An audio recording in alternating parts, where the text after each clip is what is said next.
What is up, everybody? Jake O here today with a different view because I'm on a treadmill. So before I get into the topic of this video, be sure to subscribe to my channel and hit that notification bell so you can get notifications every time that I upload. So today, taking off the topic from the last video, the sad versus happy Jake, I want to go a little more in depth of how my dogs saved my life. No, there wasn't a fire in my house and my dogs didn't pull me out of the fire and save my life that way. They saved my life in a different way. So I've been through a lot over the last year and a half or so.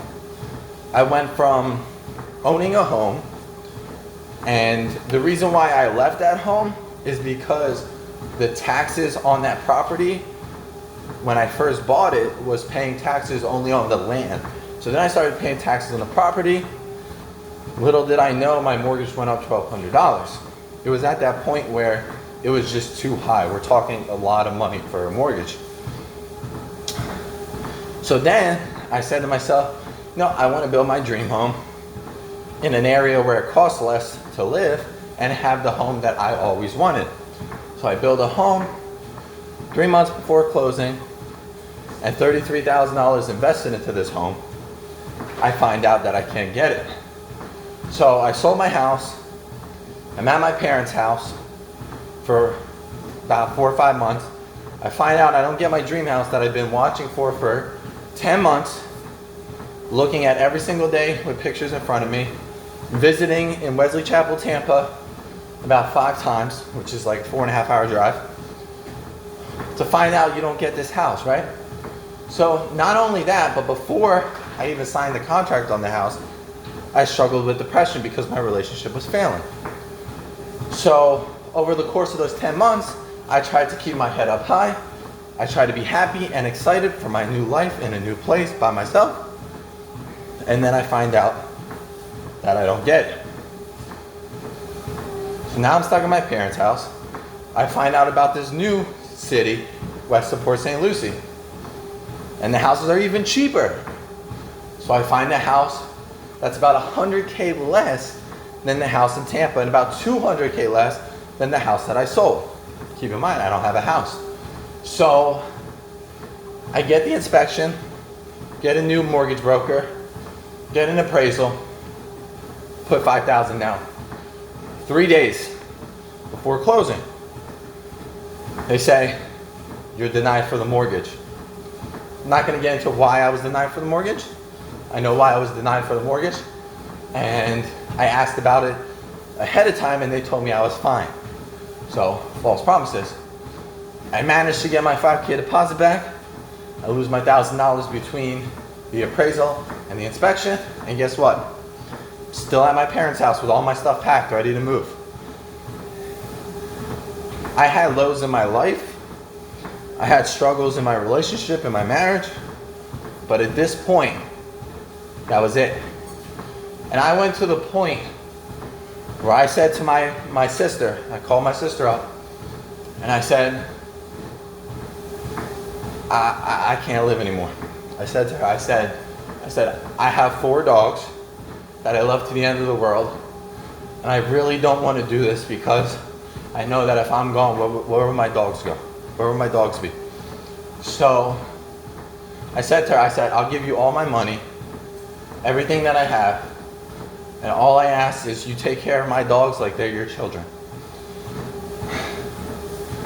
And my sister says she's not going to do it. She says she doesn't want me to give up.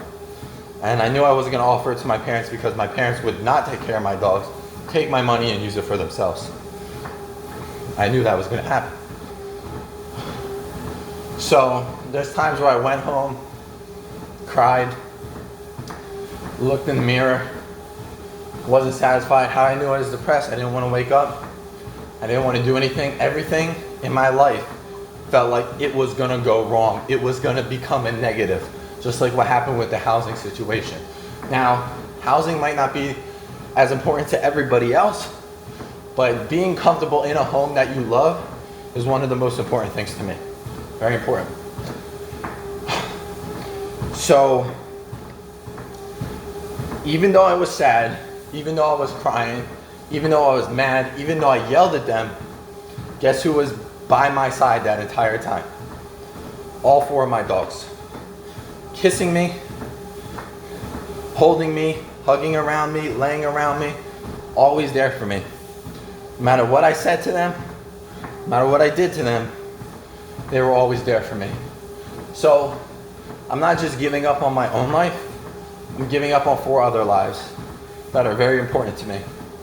And it's crazy because when I look at my pets, my dogs, I look at them as my best friends, as my children that I love. And then I see other people's dogs and they just look like dogs. They don't look like that to me. Like they're cute, they're sweet and all, but they're not my dogs. So it's like almost like you having kids and you see somebody else's kids and you're like, oh, okay, those kids are cute, but they're not my kids. So I look at my dogs and people might be like, they're just fucking dogs, guy. They're not. They're not just fucking dogs. They're a lot smarter than that. Okay? When I go up to my dogs and I'm like, give me a kiss. They know to give me a kiss. If I'm sad, they know when I'm sad. If I want them around me, they know to be around me. They're always, always, always there for me and always have my back. So I just wanted to explain how serious the situation was, where I was at one point where I was really contemplating giving up on my life. How was I going to do it?